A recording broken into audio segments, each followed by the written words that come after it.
สวัสดีท่านผู้ชมทุกท่านเนาะมื้อนี้พบกับข้าพเจ้ากรกันไสยบาลอีกเนาะมื้อนี้ก็คือเป็นการเดินทางมื้อสุดท้ายเนาะสำหรับการท่องเที่ยวที่เชียงใหม่เนาะถึงว่าตอนนี้เฮาก็เดินทางมาฮอดจังหวัดขอนแก่นหลังจากที่ว่าขึ้นเครื่องบินเนาะมาฮอดขอนแก่นตอนนี้เฮาก็มาอยู่สถานที่นึงเนาะก่อนที่จะกลับสปป.ลาวคือทางบริษัทพาสโกลาวได้นำพาทีมงานที่ว่ามาร่วมท่องเที่ยวครั้งนี้เนาะมาชมวัดนึงที่ว่าเป็นเอกลักษณ์ของจังหวัดขอนแก่นแล้วก็ข้าพเจ้าเองก็ได้รับเกียรตินอกจากคณะของบริษัททั้งเป็นตัวแทนปุ๋ยเก่าเกษตรนาโนได้ใหญ่เนาะที่เพิ่นก็ร่วมมาท่องเที่ยวกับเฮาครั้งนี้เนาะข้าพเจ้าก็จะขอสัมภาษณ์เพิ่นเนาะว่ามีความประทับใจแล้วก็รู้สึกแนวใดแน่ที่ว่าได้มาเที่ยวกับบริษัทพาสโกลาวครั้งนี้เนาะสวัสดีอาจารย์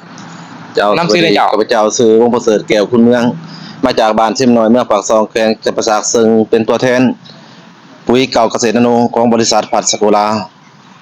ความรู้สึกเลยอาจารย์บอกความรู้สึกที่ว่าเฮาก็รู้สึกในการไปเที่ยวในส่วนนี้เนาะถือว่า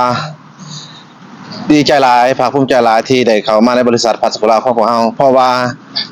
เพิ่นได้พาเที่ยวแต่ละจุดแต่ละบอนสิ่งที่เฮาบ่เคยเห็นสิ่งที่เฮาบ่เคยพอถือว่าเฮาได้เห็นเนาะในหลังจากกลับแต่จากเชียงใหม่แล้วได้ขี่ยนต์ก็คือขี่ครั้งแรกในชีวิตเนาะเพราะว่าในระยะผ่านมาเฮาก็บ่เคยขี่ยนต์จักเทื่อเห็นแต่ภาพอยู่นอกซื่อๆอันนี้ถือว่าเฮาได้สัมผัสตัวจริงหลังจากกลับมาแต่เชียงใหม่ถือว่าเฮาสู่ขอนแก่นเนาะไปเที่ยววัดต่างๆถือว่าสุดที่ภาคภูมิใจเลยการไปเที่ยวทำบุญตั้งแต่เป็นไปเที่ยวถือว่าได้เปิดหูเปิดตาจากสิ่งที่เฮาบ่เคยเห็นเคยพอถือว่าเฮาได้เห็นเนาะอันนี้ถือว่าสิ่งที่ประทับใจหลายมันสำหรับสถานที่เฮาไปเที่ยวแต่ละบ่อนนี่เป็นจังได๋อาจารย์สถานที่ไปเที่ยวแต่ละจุดแต่ละบ่อนนี่ถือว่างามหลายเนาะ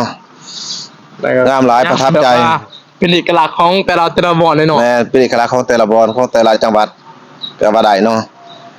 คืออยู่ขอนแก่นกับเป็นอีกแบบนึงเนาะในแถบภาคอีสานเฮาเนาะแม่นอีสานนี่สิจะมี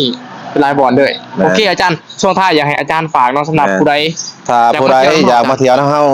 บ่ยากเนาะมีแต่ว่าเพียงแต่ทานสืบปุ๋ยใส่สวนของเจ้าของเองเนี่ยก็ได้ไปลินไปเที่ยวได้ในบริษัทพาสโกลาวของพวกเฮา